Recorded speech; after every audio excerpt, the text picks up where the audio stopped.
Good afternoon. It's Thursday, the 12th of April 2018, just after 1 o'clock. Welcome to UK Column News. I'm your host, Brian Gerrish. With me in the studio, of course, Mike Robinson.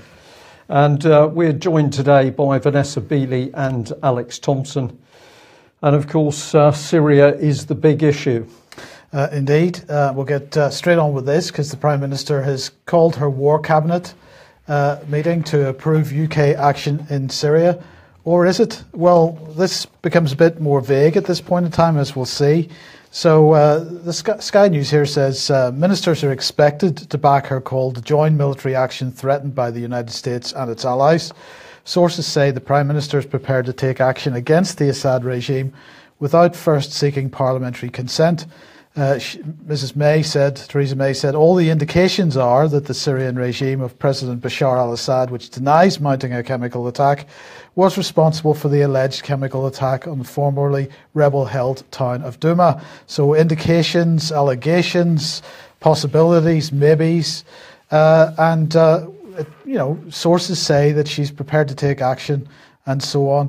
But Alex, maybe I could bring you into the programme straight away here and just ask your view on this business of parliamentary consent, because on one hand, Theresa May shouts left, right and centre about living in a parliamentary democracy, and yet at every opportunity she uses the royal prerogative, which of course is not part of a parliamentary democracy, or at least parliamentary sovereignty, I should say, perhaps. What are your thoughts on the hypocrisy? She can't have it both ways. She can't, Mike, and Lord Pitt put this very well in the 18th century. He said, when we've got rid of the Stuart kings, we got rid of one-man tyrants, and we shouldn't be wanting to bring back a bunch of tyrants acting corporately in their place. But sadly, this has happened because crown and royal prerogative has now been branched out. So the personal crown is less important, but the corporate crown has taken over a bunch of financial interests behind the scenes. I would particularly recommend, and I've tweeted this morning, an LBC interview between Julia Hartley-Brewer, who is less bad than the BBC, but that's about all I can say about her, and Dr. Julian Lewis, the chairman of the Parliamentary Select Committee on Defence. People hear the word defence and think, oh, that's the government, but the parliamentary committees are us with privilege speaking, not the government, in fact, speaking to the government. And throughout this interview, from the very beginning, he has foisted on him by Julia Hartley-Brewer this idea it's not constitutionally required for Parliament to go to war. And she even expands on it. She says, oh, it's only a piddling matter of a few missiles. We have to fire a few missiles at Russia in order to have peace, is quite literally what she says, with a bit of paraphrasing. But I'm not pulling her out of context there. She does say that. It's only a piddling little air war and, nothing that Parliament needs to talk about because it's not engaging the troops. And she actually goes into the detail of what's the difference between the cabinet members, whom she falsely calls elected to be in charge of us, they're not, appointed by the Crown, and backbenchers, and piddling little backbenchers like you, Lewis. But he defends himself very well against it, and actually says at one point we cannot have, we're about to sleepwalk into the situation where the Royal Air Force has become the air arm of jihadists. So he knows what he's talking about, and Dr. Julian Lewis is one of those few members who actually needs to be bolstered and encouraged, because he is standing up for Parliament being us. And also, if you pressed him, he would also say Parliament is not sovereign, the people are sovereign, which is, if we lose that, we have got complete tyranny under the name of royal prerogative. Absolutely. So, but what is going on? Because, in the Times yesterday, they reported yesterday morning that Theresa May had told Donald Trump during a phone call that Britain would need more evidence of suspected chemical attacks by the Assad regime before joining a military strike. So the Times presenting it as if Britain would be joining in with something which is being driven by the United States. But this doesn't seem to be the case, because Theresa May has said, she seems to be pulling back from it somewhat. We need more time. And all of a sudden, Donald Trump, in fact, is backtracking as well. He says in a tweet, never said when an attack in Syria would take place. Well, he's got a very short memory, because only 24 hours before that, he was saying that an attack was going to take place within 24 to 48 hours.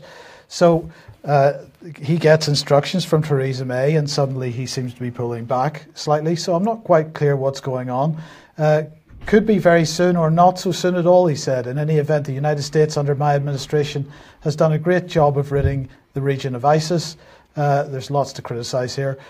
Where is our thank you, America? Well, I don't think America needs one. So why would they be pulling back? Well, of course, deep scepticism from the British public, from the American public. That's seen clearly through social media. But also the Russian Ministry of Defence, as we said on Tuesday's programme, had been to the site. They've run soil tests from Duma, showing no trace of either sarin nor chlorine or any other chemical agent. Local hospitals have not received any patients with chemical poisoning symptoms. So, Vanessa, we'll bring you in at this point. Welcome to the programme. Really, Britain and the United States in a bit of trouble here because no one believes them. And there's no evidence, it seems, although the OPCW is on site, or at least they seem to be investigating. Sorry, the sound is not great. You're cutting in and out. I think what is very important to point out that in the last, 24 hours, Syrian Arab Red Crescent and a number, or the UN agency that's on the ground in Duma with the Syrian Arab Red Crescent, have both actually denied the WHO report that has come out basically repeating what they've been told by the Violations Documentation Centre, which of course is another organisation financed and set up by Ayman Asbari and George Soros, similar funding and financing to the White Helmets, of course. And so basically they've denied the WHO statement. They've said that there is no evidence of victims and that the hospitals have said that absolutely no patients came into them with any kind of chemical weapon attack poisoning. And the Russian military have been walking around in the area with absolutely no precautions being taken. Soil samples are showing no residue of sarin or any other form of chlorine or other gas being used. There's a bit of building work going on where you are, Vanessa. Yeah, sorry about that. It's not a lot I can do about it. Oh, yes. Okay. Well, look. Now let's discuss some of the things that you've seen, because at the end of the day, what we're looking at is there any basis for the desire to start bombing Syria, and I don't believe that there is. But let's have a look at this image. Just give us background. I mean, what is this, and where was it that you found it? Well, basically, yesterday we went on to another visit to one of the liberated areas of Eastern Ghouta, and that incorporated an area very close to Kafr Batna, which is where basically the Eastern Ghouta chemical or alleged chemical weapon attack happened in August 2013. This is an area called Zamalka. We were taken into what was basically a munitions factory and a warehouse that was run by a number of terrorist organizations, but predominantly Nusra Front, Faik al-Rahman, Jaish al-Islam. And in those centers, we saw the most extraordinary array of munitions, mines, even branded mines with Jaish al-Islam printed, engraved onto the mines themselves. Huge number of rockets and missiles. Many of them, again, we couldn't get very close to because of the booby trapping that still hasn't been attended to, probably by the Russian sappers who are going to be doing the job of demining these areas. But also in one of these rooms, there was what I can only describe as a large amount of blood on the walls. We were told this was a room, not only had it been used as a munitions storeroom, but it had been used as a torture room. And in that same room, there were what I would call isolation cells, tiny prison chambers with a grill window. That was their only way of getting out. And basically these munition factories and storerooms were connected by tunnels again. So we actually were able to walk underground and to walk from one area to the other, as we have been able to do in most of the areas of Eastern Ghouta. So what it's very hard to sort of get an idea of where this leaves the British government's narrative when we start to see this more and more of this evidence coming out, and it doesn't just apply to munitions dumps and torture going on. It's also about the recovery of people that are apparently buried in rubble. And we have, once again, another White Helmets video here showing a child being recovered. But there are more and more allegations, Vanessa, of children being deliberately buried in the first place. Is this what we're understanding is going on? Yeah, I mean, what I'll do is just talk through what I basically yesterday I ended up speaking to not only officials on the ground who are carrying out investigations into what was happening during the occupation, but also to civilians who lived under that occupation. And in this instance, it was the officials that gave me the statement that, in their view, based on the evidence given to them by the civilians living in that area, what was remarkable is when these children went missing from their families, it is believed that they were somehow drugged or anesthetized, and they were then used as props in the various false flag events that were staged by the White Helmets, but not only by the White Helmets, by a number of players, including the terrorist factions themselves. And so what he basically told me, that this is the official who was talking to me about what he has gathered from all of the information he's been given by the civilians there, is that the majority of civilians who lost children were unable to see those children before they were buried. And so this intimates that these children were taken somehow from these families under certain circumstances. His belief is that they would wait for the Syrian jets to be overhead, and then the people would run down to the basement. They would then cut the electricity, pour chlorine and similar into the area, so people would start screaming, and then they would start filming. And at that point, the children would be taken, they would be anesthetized, and they would be then used as props in whatever event they were filming. Now, I have to stress, this is coming from an official who was talking to me about the research work he had been doing. So I still need to corroborate this with my own investigation. But after this film that you're watching, where we see the White Helmets basically going immediately to the spot where the child is buried. So there is no search for this child. They seem to know exactly where the child is buried. And as they remove the rubble from this child, the child miraculously starts crying. Now, in any normal rescue situation, if this child had been buried genuinely under rubble, I don't think we would be hearing it crying the minute that it was released from that grave, basically. So are we seeing at this point a child that had been previously drugged, pre-buried, and then uncovered in a staged rescue operation? Now, this is all speculative, but based on what I heard yesterday, there is a very strong case that this is what is happening. And I think what is important, that the point that he made is, one, that the parents who lost children were never able to see their children. In other words, they were not able to bury their children.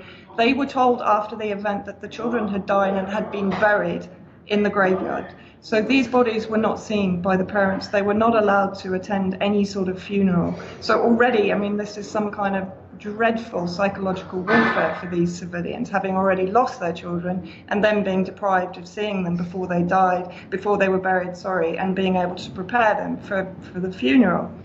Now, I also was introduced to another witness who had in August 2013, he'd lost 5 children. And I was able to actually speak to him and to try and piece together his story from that day. And of course, August 2013 was Obama's red-line chemical attack. Now, what he told me, and I'm reading through the notes because I don't want to get any element of this wrong. I want to be able to transfer it exactly as he told me. So on this day, he was sleeping with his wife and 5 children on the first floor of his house. I then asked him, was there any ventilation in this room? He told me, yes, there were windows in this room and many of them were broken. So there was perfect sort of air circulation in this room. He was sleeping there with 5 of his children. One daughter, who's now 19, was staying with other relatives, but in the area. They were woken by screams of chemical attack, but at this point he told me that 2 days prior there had been rumours of an imminent chemical weapon attack. He couldn't remember where those rumours came from, potentially from the terrorist factions that were there. at that point, so after he had woken up, he actually started to pass out. And he said that he felt dizzy, he felt as if he was being affected by some kind of drug. He was then unconscious for 8 hours. His wife told him later that she had managed to keep conscious for at least 30 minutes, and she had tried to keep the children conscious by putting water on their faces. But she passed out, as I said, after 30 minutes. After 8 hours, they woke up in another place, in the hospital in Kathrabatna, but without their children. He then spent 36 hours searching for his children, and eventually he was told they were dead. So he went to Erbil Registration Center, which is in the same area, and he was shown a photo by the terrorist factions of 3 of his children, only 3, 2 girls and a boy. 2 girls are actually to this day still missing. His eldest daughter, his second eldest daughter, returned home from the relative where she'd been staying shortly after the incident, but she also suffered around 48 hours of nausea, headaches, and so on, which is what he and his wife also suffered when they came round after the 8 hours of being unconscious. He was told the children had been buried in Zamalka Cemetery before he was allowed to see them, and even to this day he has no idea where they are buried or how they really died. He said to me there was no gas smell when he fell unconscious, but he did reiterate that after waking up he felt sick and he had a headache. His surviving daughter, as I said, was sick for a good 48 hours after the attack. But what is very interesting, the media at this time, I believe, claimed that over 1,400 children had died in Zamalka. But I was told yesterday by both civilians on the ground and also the officials there that only 50 to 100 families said they had lost children on that day. And I reiterate the word lost children because they have never seen those children again. And in Ain Tarma, which is an area very close to where this incident happened, which this civilian witness was talking about, no families lost their family members at all. They didn't lose, none of them were affected by this alleged chemical weapon attack. And equally, even in his own building, the only civilians affected by this so-called attack were his family and 2 other civilians in that building. So why in this neighborhood, if this were a real bona fide chemical attack, are only specific civilians being affected by it, and majority children? And so, you know, I think this bears out what I was being told, that somehow or other these children are, under certain circumstances, being taken from their families. They're being put into a state of inertia, and then they are being used to stage these rescue missions or these false flag events that we've been seeing. And as I said, now, you know, obviously I need to be continuing with that research, but based on the fact that we're on the brink of war here, we're on the brink of Syria being attacked on the basis of what is effectively a complete non-event in Douma. I mean, of all the false flags that we've seen, Douma is in fact the most, for me, open and shut case of a total false flag event. And we're seeing the emperor with no clothes. We're seeing the US administration, we're seeing the UN, we're seeing WHO, we're seeing the UK government and the media completely running with the story on absolutely no basis and no authenticity. I mean, it's quite extraordinary. It's weapons of mass destruction all over again. Yeah. And so I think it's important to get this information out. And while it is only at the moment based on testimony, but at the same time it is based on documentation of the number of families who have not been able to attend the burial of their children, for example, on the fact that they don't even know how those children died. They don't know where they're buried. Boys and girls are being buried alongside each other, which in this culture is really not acceptable. And it's very stressful, traumatizing for those parents to know that that is the case and not to be able to recognize where those children are buried. And another important point that was made to me in this particular area, Zamalka, the residents of that area were driven out of their apartment blocks and their homes. and were replaced by European jihadists that were coming in, or Islamists that were fighting then with Nusra Front predominantly. And out of those that have left this area now, Eastern Ghouta, to go to Idlib and then to Turkey and then back into Europe, are over 280 British passports. So thank you very much, Theresa May. We now have an influx of Nusra Front members heading back to their homes in Europe and to Britain. Thank you. Well, my silence says it all, Mike. It's absolutely horrific. It's shocking. But I'm going to say in many ways not unexpected, because we know that even within UK, the British government has been prepared to lie and cover up and be involved in the abuse of children. So for them to be supporting this vile abuse in Syria is not surprising to me. But we'll have to come in on that topic another time. I think Alex would just like an input here.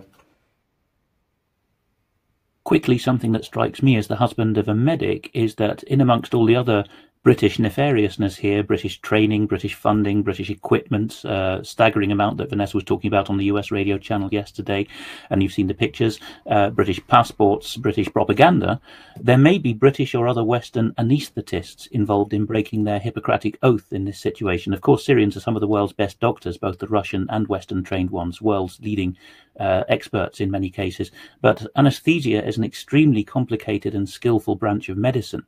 And for this amount of targeted anaesthesia to be applied, it implies to me as an intelligent layman looking at medicine that there are some Western or Western trained doctors up to some very evil things there. Yeah. Well, let's just show how cynical the British government under Theresa May can be. And here she is talking about Syria, but the backdrop is NHS, yes. Mike. And this has been happening over the last few days. We have the rhetoric for war and violence and death in Syria. But what she's trying to do is rebrand herself as the caring Prime Minister for the NHS. So she's been posing in what I would describe as a care setting, aided and abetting by the BBC here. But of course, behind the scenes, the Conservative plan to fully privatise and destroy the NHS continues apace. It is very nearly completed. And they have the audacity to say, well, the British public are going to have to pay an NHS tax to pay for Conservative privatisation of the NHS. So this woman, I mean, we thought Tony Blair was bad, but Theresa May, I think for her duplicity, Mike, takes the biscuit. This is truly horrific stuff. I'm going to immediately come in here and say people need to attend the NHS conference. This is the only conference of its type that's ever taken place, taking the lid off what the government is doing to the NHS and what it means for healthcare in the UK. So if you haven't got your ticket for that event, get onto the UK Column website and get some tickets. Well, let's get back to it here. Does Theresa May need MPs to approve UK action in Syria?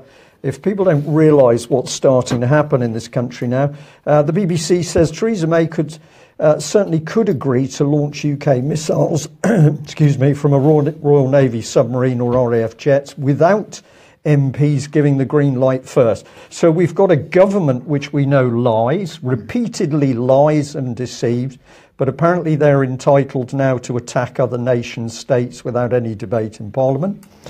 Because while the recent practice has been for governments to win the backing of Parliament for UK military action, it's only a convention to do so, and a recent one at that. BBC is very happy at the idea that a few people can go to war. They talk about the Iraq vote in 2003. The ability for a Prime Minister to take military action is one of the royal prerogatives. And this is the bit that we are really interested in. Governments do not want to surrender their power to deploy Britain's armed forces, and they don't want their hands tied by Parliament.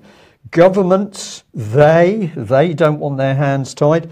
I'm going to ask you again, Alex, if I may, who are they? Who are these people who claim to be the people governing this country? Most of them reside in think tanks. For example, the Royal Institute of International Affairs are better known as Chatham House, and they're off the books of government. There's some overlapping in membership, but this is clearly not the common law tradition of government of, for, and by the people. And it's as bad in the US, where that's in the preamble of the Constitution, as it is in, or at least in Benjamin Franklin's writings, as it is in Britain, where we have more heavy-handed crown and royal prerogative. I would just say on the point of who is the government, that this point is very well made by Peter Hitchens in a head-to-head yesterday at 12 o'clock noon on BBC Radio 2 on the Jeremy Vine programme. About 9 minutes into it, he has this awful ding-dong with Professor Michael Clarke with an E on the end, who is one of these theys.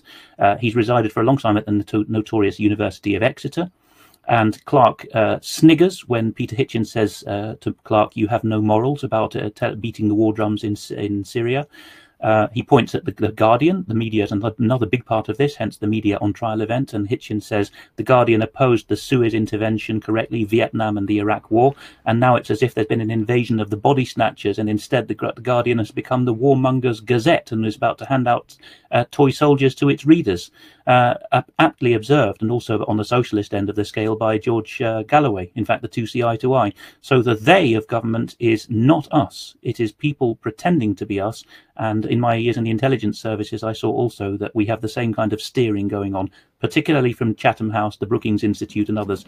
Michael Clarke is an epitome of this kind of evil. It's a supercilious evil, smarms and speaks establishmentese and says, oh, how piffling the people are, and we can just have a limited war with Russians, and that we don't need any approval for that. Yeah, this is very, very frightening stuff, Alex, because basically we're now talking about criminal cabals running the country, claiming to be the government. Britain is virtually a lawless state, and yet we are now prepared to attack another nation state, trying to hold the moral high ground.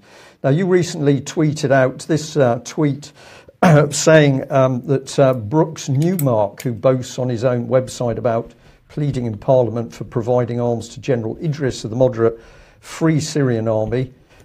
You've reminded him he hobnobbed with the Free Syrian Army in Turkey.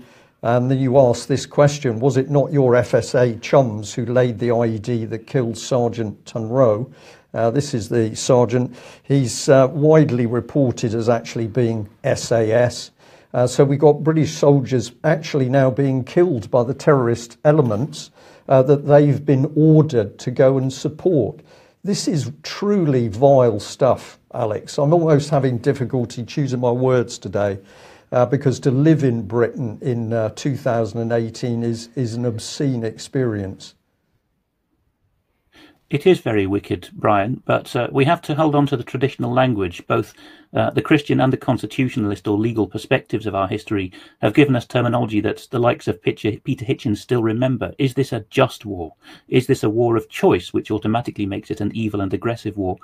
International law is part of this. And Michael Clarke, again, to go back to him, in the same clique as Brooks Newmark, the former and disgraced member of Parliament, these people talk instead, and they do in that head-to-head with Hitchens on Vine's show, they talk about our rules. We have worked for decades. This is the they again, it's not us. We have worked for decades to set up the rules-based international order, which is a monopoly of violence, a bullying, a law of the jungle. It's now coming out, and instead of getting aggressiveness, we see that when these characters are fingered and cornered, whether it's Newmark or Clarke or the others, they simply snigger and cackle. They don't have any strength to their arguments, and they have presumed wrongly that the country's behind them. But I've seen this week, Brian, that the middle class particularly has turned against them. People are destroying their Twitter accounts when they claim that Assad is a monster and get people jumping down their necks. Respectable people saying, what evidence do you have for that? People I see are deleting their tweets rather than face up to the argument. Yeah. Well, let's just remind people that, of course, Brooks Newmark was all over the press after he'd had a meeting with Assad. And I found this particularly distasteful, that he went to Assad's house where he said he was very kindly entertained. He had tea with President Assad and his wife. And then Brooks Newmark wrote a complete assassination piece on him, saying what a really terrible man he was. There were claims that Assad had used chemical weapons.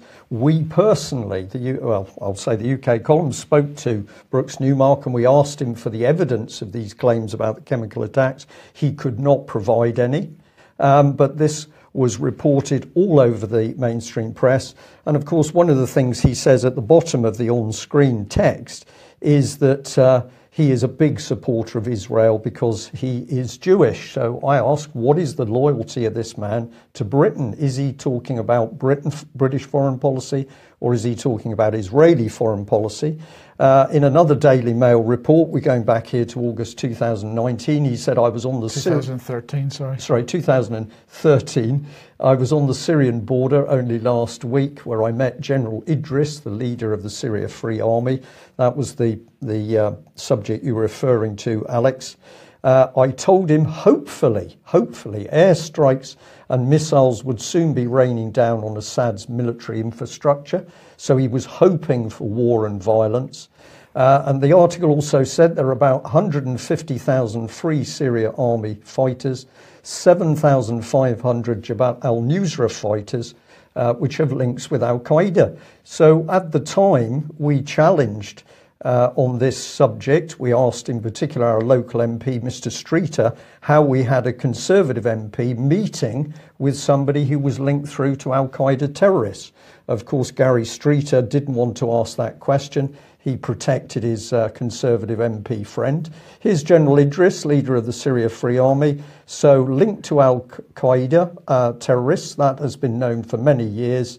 And then we get the same story coming in from the Brooks Newmark piece inside the Daily Mail. At the time, David Cameron was also warning that Syria is attracting and empowering a new cohort of al-Qaeda-linked extremists. So this was like an open secret, but the British government was piling in support and special forces help for these terrorist-linked people. And we even had MI6 here saying that the most significant terrorist threat to UK and its interests overseas comes from al-Qaeda senior leadership. So the British government knew who these people were, and yet they were supporting them as they ripped into the nation state of Syria. And then I've got to bring this one up. We've got the Jewish Chronicle here crowing that on Israel's border with Syria, we were witnesses to a fraught moment in history. And this has been written by Andrew Percy, MP. And I asked the same question. Is this man working for Britain or for Israel? What is happening in the background? Israel making very, very dangerous threats that if they catch Iran acting from out of bases in Syria, then there is going to be major attacks. They want Assad removed. What is this British MP doing working in this capacity? So let's put it together. We've got this happening at the moment. We've got basically Theresa May demanding military action, a bit of pussyfooting around at the moment, but she knows that the Conservatives have destroyed the British military. The army is under strength and actually powerless to act in Syria. The Royal Air Force is under strength. It's flying aged and unreliable aircraft. It's vulnerable to modern air defence systems. The Royal Navy is almost non-operational. It doesn't have any aircraft for the aircraft carrier. The submarines are in a pitiful state, as are the surface fleet, unserviceable and poorly armed. And she ramps up the Syria regime change rhetoric, knowing that it'll be US servicemen and women who are going to die for Theresa May's deep state objectives, that hidden government. Trump, despite his trying to backpedal, put out the tweet saying he was going to let missiles fly and they were going to be smart. But of course, the real problem is the Russian S-400 missile system, which is dominating the air in over Syria. So what the US deep state wants to do is to destroy that Syrian-Russian air defense system, because that would allow a full US attack on the ground, a full ground offensive. We've got the French in the middle. France, I can guarantee, will be playing the British ally, but retaining a very independent French line. And they will effectively be helping division between the US and the UK, and they'll be complicating any military planning. I don't say that with any malice. I can say that with many years' experience of watching how the French operate. And what they'd like to do is to target those S-400 systems. But of course, if they do that, they're going to cause Russian casualties, and that will be direct US-Russian warfare. And the US is ill-equipped to fight Russia in a hostile Syrian war theatre. One of the things I think the US is highly vulnerable of is casualties. They will not absorb high casualty rates, and their high-tech weapons have been shown to be outclassed by the Russians. So where does this lead very quickly? Well, it leads to the nuclear option, where somebody in the States is stupid enough to say, we're going to nuke them. So here's the Daily Mail cartoon, which I just find unbelievably crass, laughing, making absolutely a cartoon of a route to war. But what we can see in the middle section at the bottom is the pathetic resources available by the French and the British, a few aircraft each.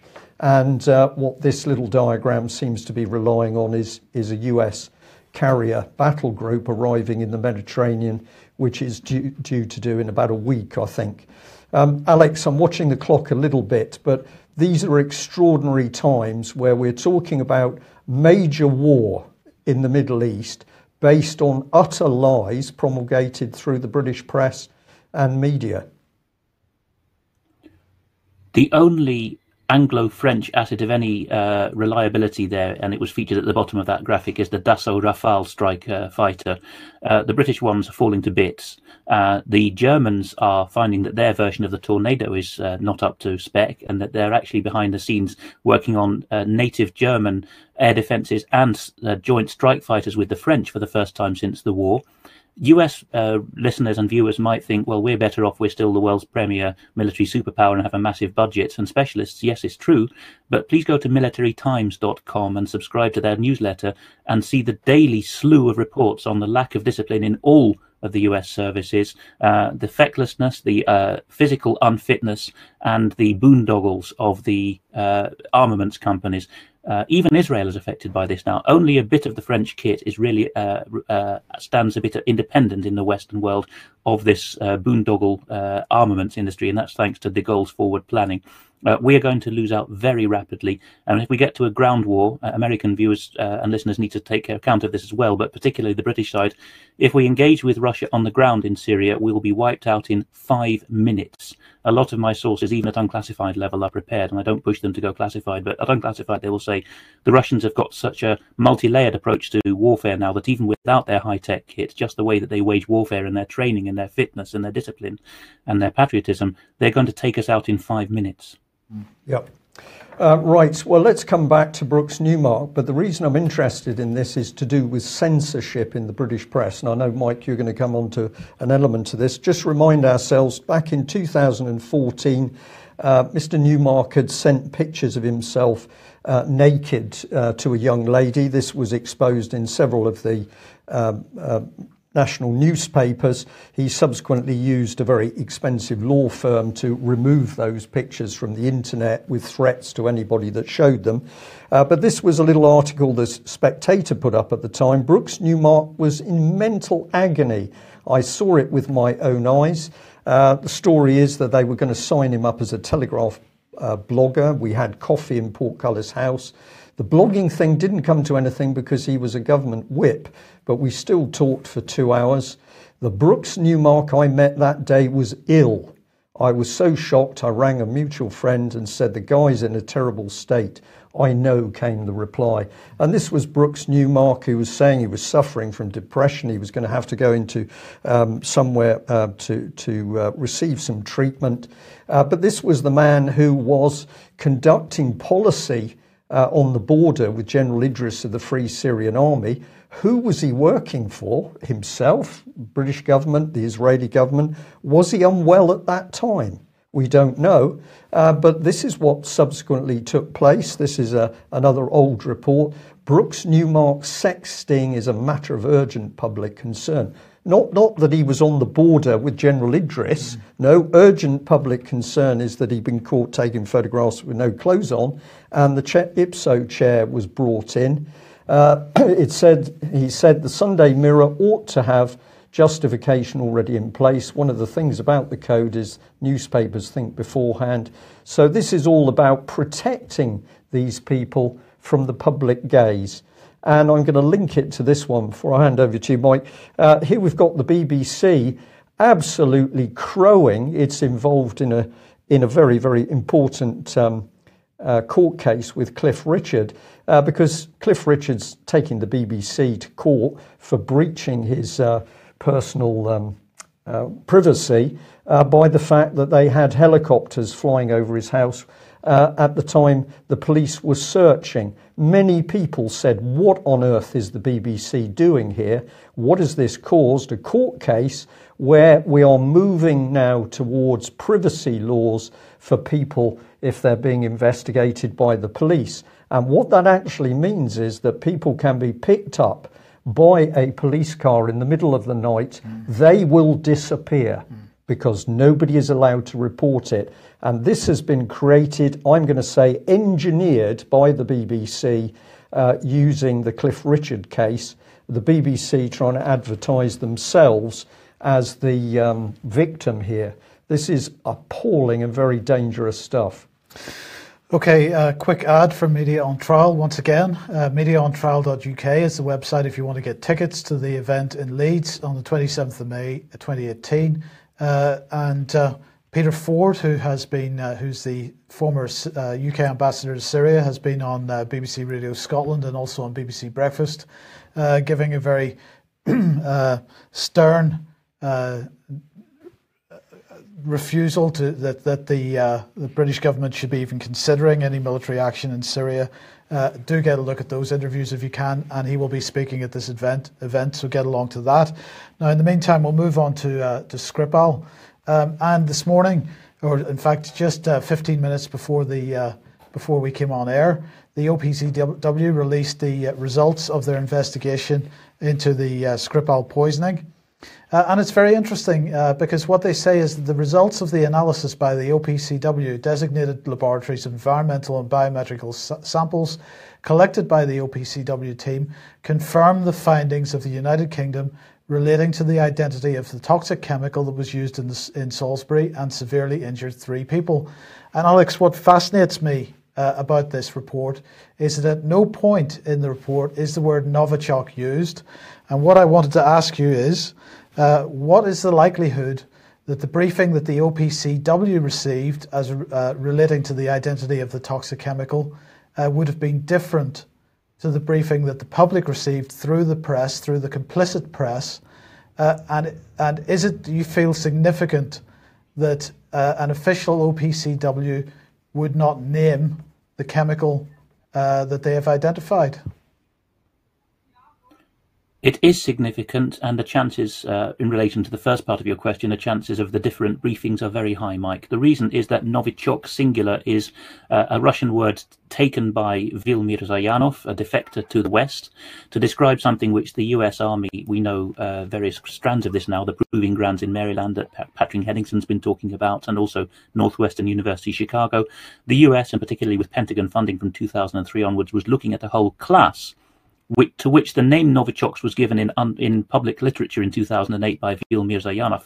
We know from WikiLeaks that the new Secretary of State, Hillary Clinton, then gave orders to the US representatives to the OPCW to discourage conversation about this with the Europeans and to feign lack of knowledge about it, because the truth of it is there's a series of 30 one-up numbers, A230 to A260, that is a class of organophosphates. I think the wheeze here is that they've been put out to be massively super toxic, 10 times worse than VX, kill with a drop. That may not be the case if Novichok or one of those agents was truly used. That's the hidden knowledge of the cabal in this case, I think. Journalists are not aware. We're having to make them aware that the Novichoks as a class is an unscientific term for a whole range of 30 chemical compounds. So obviously the OPCW and DSTL behind the scenes in their private secret reports to government are not going to tarnish their careers by using this silly press language of Novichoks. They're going to talk about chemical compounds. The toxicity of those, the effectiveness, whether they can be put in a delayed action gel, these are things that chemists need to be open to the public about. Okay, and in the meantime then, the Metropolitan Police has released a statement on behalf of Yulia Skripal. At this point, we don't know where Yulia Skripal is. We don't know whether she's alive or dead, actually. We've only got statements through third parties about her condition and so on. And this is the latest one. It is a fascinating statement. It basically says that, well, everything's all right. I'm fine. It's no problem. I've got access to family and friends. Well, let's just look at the actual text. It says, I was discharged from Salisbury District Council on the 9th of April 2018. I was treated there with obvious clinical expertise and with such kindness that I have found I missed the staff immediately. I have left my father in their care and he's still seriously ill. I am too still suffering with the effects of the nerve agent used against us. I found myself in totally different life than the ordinary one I left just over a month ago, and I'm seeking to come to terms with my prospects while still recovering from the attack on me. I have specially trained officers available to me who are helping to take care of me and to explain the investigative process that's being undertaken. I have access to friends and family, and I have been made aware of my specific contacts at the Russian embassy who have kindly offered me their assistance in any way they can. At the moment, I do not wish to avail myself of their services, but if I change my mind, I know how to contact them. She goes on to say, most importantly, I'm safe. I'm feeling better as time goes by, but I'm not yet strong enough to give a full interview to the media, as I one day hope to do. Until that time, I want to stress that no one speaks for me or my father but ourselves. I thank my cousin Victoria for her concern for us, but ask that she does not visit me or try to contact me for the time being. Her opinions and assertions are not mine, and they're not my father's. For the moment, I do not wish to speak to the press or the media and ask for their understanding and patience whilst I try to come to terms with my current situation. Alex, I find this a staggering statement. Even the average kidnapper puts people in front of a video camera and asks them to read the statement themselves. Even a terrorist in Syria or in Iraq in the past, if you're kidnapped, would do that. But at this point, we don't know anything about the condition of this lady. We don't know whether she's doing this by her own free will, as the Russians were asking a couple of days ago.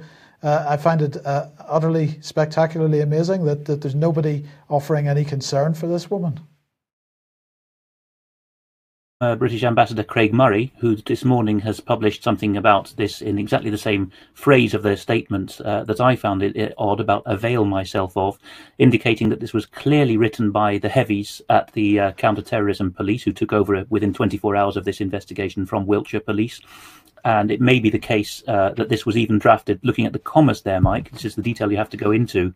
Looking at the comma placement, it looks like something that was drafted in English first and then back translated into Russian and then tweaked by a complicit translator. You can tell that level of detail when you look at, if you're a professional translator.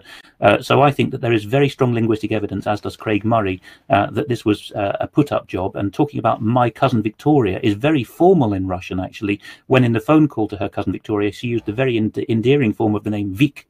So she's clearly close to her cousin. You can hear, even from tone of voice, if you don't speak Russian, in that call. She probably asked a fellow patient to sneak her a mobile phone, which had been taken off her herself, probably, to make that call. That would explain what was said in that call about, you can't call me back on this number. Our government, or the police hangers-on and the Russian oligarchs behind the scenes pulling their strings, are apparently involved in brutal kidnapping now. Yes, so it would seem. Now, apparently the Cyprus Mail has discovered your comments about the GCHQ intercept. Yes, we're running short of time, so people can go to the Cyprus Mail to find this. But the key things that strike me as very odd in this is we were told specifically it was an RAF flight lieutenant at one of the sovereign bases that Britain maintains in Cyprus that found this message, but it was an electronic message about the case.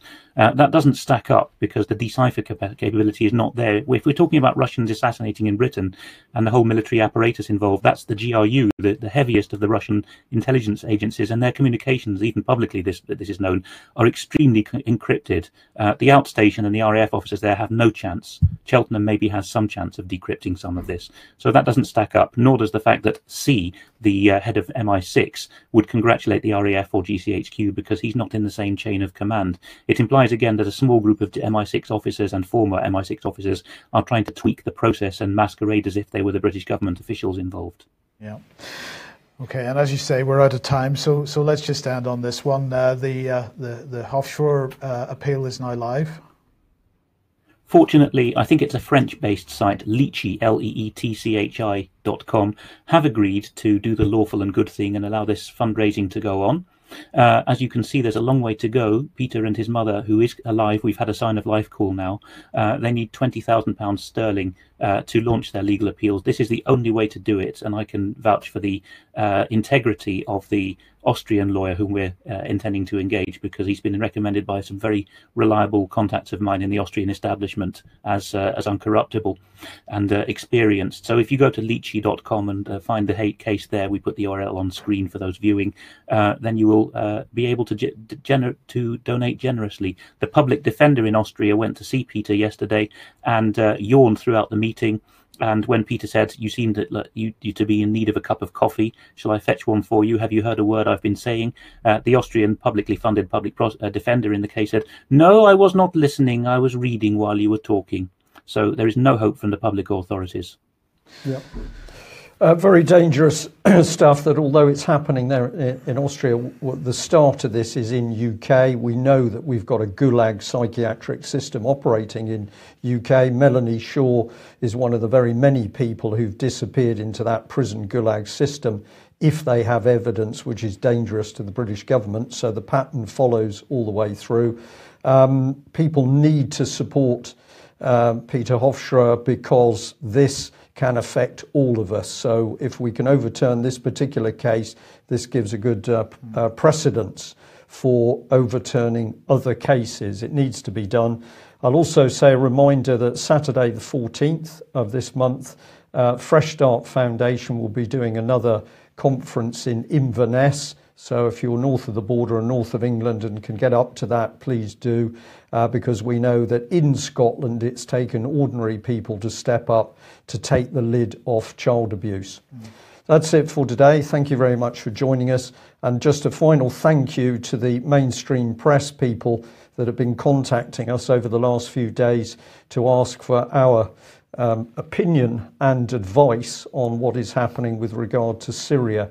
Something's beginning to crack. Thank you. Bye-bye.